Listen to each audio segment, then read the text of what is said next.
So I don't lay my music onto the timeline too early in the editing process. I want the piece to work as well as it can without the music before I add any. And that's because music, it can be a crutch, because when it works really, really well. Sometimes to the point of covering up flaws in the piece that could still get fixed.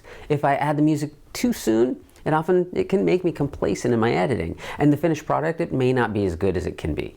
In a perfect world, I want the music to uplift a piece that works, not to cover up the flaws of a mediocre video.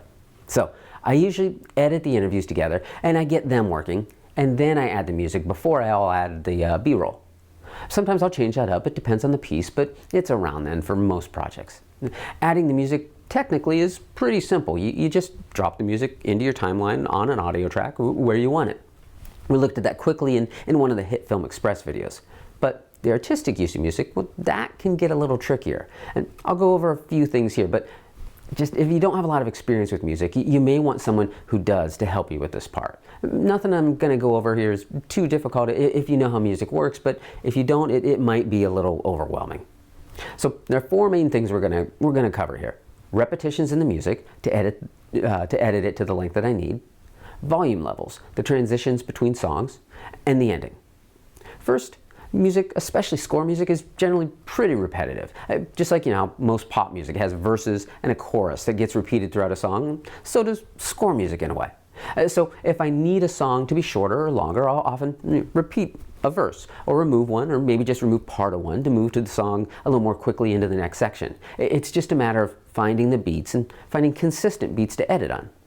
Again, most musicians will likely understand this pretty intuitively.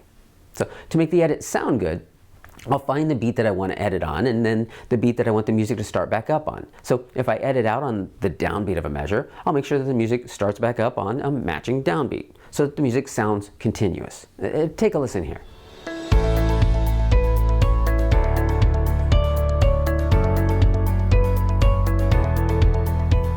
So I want to find somewhere else in the song a matching downbeat that I can edit that with.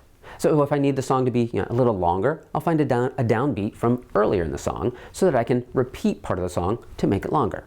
If I need to be shorter, well, then I'll look for a matching downbeat later in the song so I can cut part of the song out. So here's the outgoing downbeat.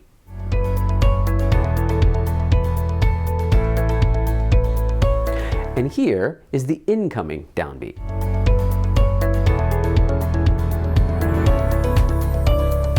You can kind of hear how they both hit at the same moment within the music, and here they are together. And that sounds all right, but you can kind of hear the edit still, just a hair, so let's make it a little smoother with a fade. However your editor lets you fade out the audio, either you might have to set a couple of volume keyframes, or Final Cut, it lets me just pull an audio fade out from the edge of a clip. It's kind of simple. I'm going to extend the incoming audio a bit so that it starts a little earlier, and then I'll have that fade in. Then I'm going to do the same to the outgoing clip, but in reverse so it fades out. And now they fade across to each other. And that sounds better. It doesn't have to be perfect because the sound from the interview will likely cover up the details, but you do want to make it sound as good as you can make it. Play with the fades, where they begin, where they end. The more you do, the easier it'll become to make it sound good. And next, I want to adjust the volume levels of the music. I want to do that both within the music itself and the level of the music against the level of the interview. So within the music itself, it often has different volumes in different parts of the music as it builds, as it recedes, as it adds or takes away instruments. It can vary quite a bit throughout, which can make it tough to make sure that the music volume is basically consistent compared to the interview's audio. So I do a couple of things to help this. First, I use a simple compressor. A compressor is an audio tool that's designed to make the volume of an audio clip more consistent, to get rid of the volume difference between the loudest parts and the quietest parts. It compresses that difference between the loud and the soft.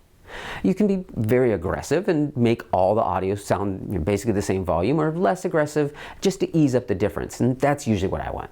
I don't want the volume differences gone, but I do want them lessened. Final Cut Pro, again, has an easy way to do this in its audio settings. It's the loudness control, which puts a simple compressor on the audio. I actually use this not just on my score music, but also my dialogue, so that it gets a bit of smoothing out. I select my clip, and I click loudness on, and And for the music, I usually just use the built-in settings. Now, if you don't have something like this in your editor, you do likely have a compressor effect that you can add to your audio. In most programs, it works just like a video effect. You pick up the compressor and you put it on the clip that you want. Again, for music, the default setting might just be fine. Compressor settings can get pretty complex, and we want to keep this simple and understandable, so I would just stick with the defaults. If you also don't have a compressor in your program, well, don't worry too much about it. It may just mean you need to do a little extra work when we get to mixing the audio later on as we fine-tune the project.